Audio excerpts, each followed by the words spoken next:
Joining us now to discuss what's happening in Gaza and how it affects us here in America is former ambassador to the United Nations, John Bolton. Ambassador, thanks for coming on. Glad to be with you. Okay, so let's lay down the offensive here. What does this mean for the war going forward? Will this be the end of Hamas if they go into Rafah, the IDF? We'll start there. Well, it should be. And Israel has waited literally for months now to begin the full-scale final effort to get to the Hamas terrorists in the tunnels under Rafah and hopefully free the last remaining hostages.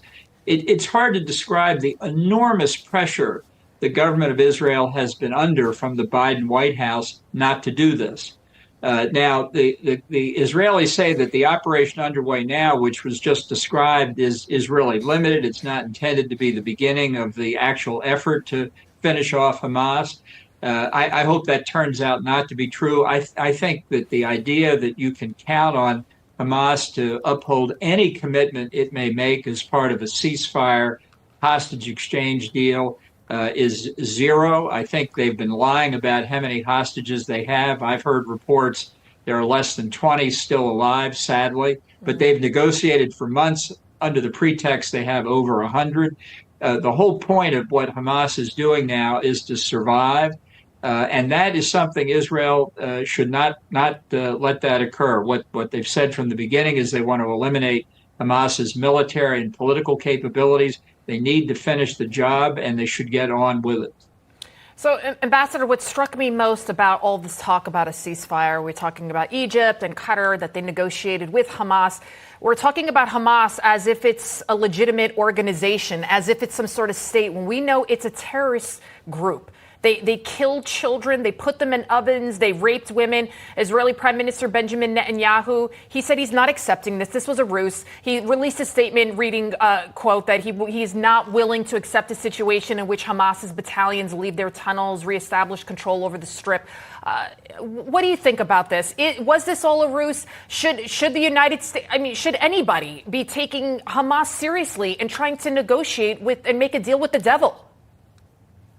No, look, the Biden White House is pursuing domestic political objectives here. They're fearful of the left wing of the Democratic Party staying home in November because of what's happening in the Middle East, and they're distorting our entire policy to accommodate Biden's domestic political needs. I really think the Israelis have gone out of their way in the face of all this pressure not to undertake the operations they're perfectly entitled to do as a result of their own legitimate self-defense.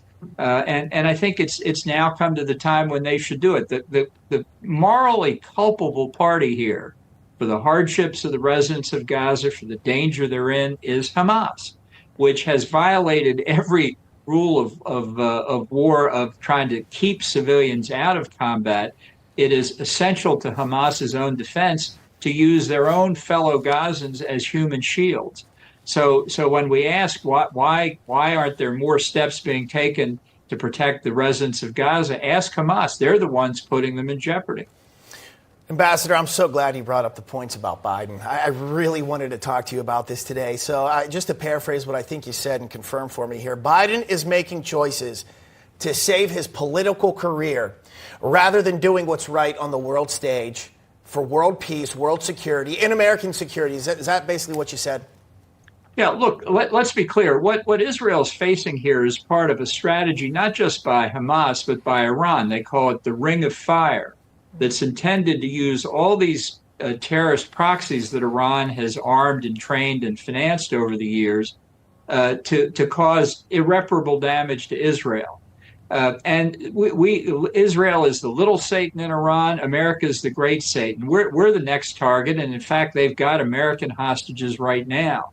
So you can ask a lot of questions about what's happening there, like why haven't the Egyptians followed international humanitarian law and allowed Gazan residents to cross the border into Egypt? The reason is Israel doesn't want the Gazans either. And if you really want to bring peace, there's no doubt that militarily Hamas has already been defeated here. The only question is when their remaining military capabilities are eliminated. So since they're defeated, why doesn't the world ask Yahya Sinwar, the commander of Hamas in Gaza, why don't they surrender? That's what happens normally when an enemy is defeated. And the answer is because these people are looking to find a way to break Israel's resolve. I think they've broken the resolve of the Biden White House. The question is whether Israel can withstand the pressure. Ambassador, we have less than a minute left. You mentioned that Egypt doesn't want to take in the Gazan refugees, but you got the Biden administration talking about bringing them here to the United States. Would that be a mistake, sir? Look, I think if you could find residents of Gaza who had a demonstrated record of opposition to Hamas rule since 2006, when and after the Israelis had withdrawn from Gaza, I think we should consider refugee status for them. But until you find Gazans who can prove clearly that they opposed Hamas, I think that it would be very dangerous to admit them into the United States. I understand why the Egyptians are concerned. I don't think we should be less concerned than the Egyptians. Excellent point. Ambassador Bolton, thank you so much for joining us, sir.